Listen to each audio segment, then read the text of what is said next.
Hello friends, Google play store அப்ளிகேஷனை எப்படி update பண்ணுறது அப்படின்னு சொல்லி இந்த வீடியோவில் பார்க்கலாங்க. இந்த வீடியோ ஸ்கிப் பண்ணாமல் பாருங்கள். நீங்கள் நம்ம சேனலுக்கு இப்போ தான் முதல் தடவை வரீங்க, நம்ம சேனலை மோடிஃபை பண்ணுறதுக்கு சப்ஸ்கிரைப் பண்ண மறந்துடாதீங்க. சப்ஸ்கிரைப் பண்ணிவிட்டு பக்கத்தில் ஒரு பெல் பட்டன் வருங்க, அதை அழுத்தி ஆள் கொடுக்க மறந்துடாதீங்க. ஒவ்வொரு ஆப்பை டவுன்லோட் பண்ணுறதுக்கும் கூகுள் ப்ளே ஸ்டோர் அப்ளிகேஷன் தான் இம்பார்ட்டன்ட். அது எப்படி அப்டேட் பண்ணலான்னு பார்த்துக்கலாம். சரி வாங்க, இன்றைக்கி வீடியோக்குள்ளே போகலாம்.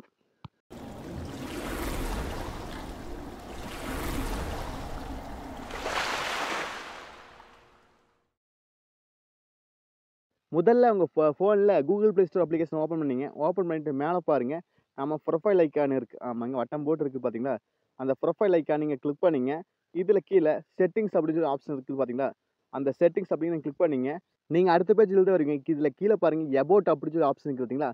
அந்த எபோட் அப்படின்னு நீங்கள் கிளிக் பண்ணிட்டீங்கன்னாவே அந்த ஆட்டோமேட்டிக்காக அடுத்த பேஜில் அப்டேட் பண்ணுற பேஜ் போயிடுவோம். அந்த எபோட் கிளிக் பண்ண பாருங்கள், கீழே அப்டேட் ப்ளே ஸ்டோர் அப்படின்னு சொல்லி ஆப்ஷன் இருக்குது. அந்த அப்டேட் ப்ளே ஸ்டோர் அப்படின்னு கிளிக் பண்ணிட்டாவே உங்கள் ப்ளே ஸ்டோர் வந்து அப்டேட் ஆக ஆரம்பிச்சு, டவுன்லோட் ஆகி அப்டேட் ஆக ஆரம்பிச்சிட்டு நீங்கள் இந்த வேவில் தான் உங்கள் கூகுள் ப்ளே ஸ்டோர் அப்ளிகேஷனை டவுன்லோட் பண்ண முடியும். அது கரெக்டாக இருந்தால் தான் இந்த பக்கில் கிளியர் ஆகு. அதுக்காகத்தாங்க, சரிங்களா?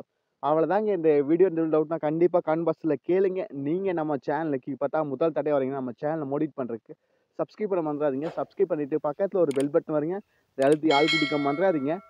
மீண்டும் ஒரு நல்ல பதிவு சந்திப்போம். Bye, take care.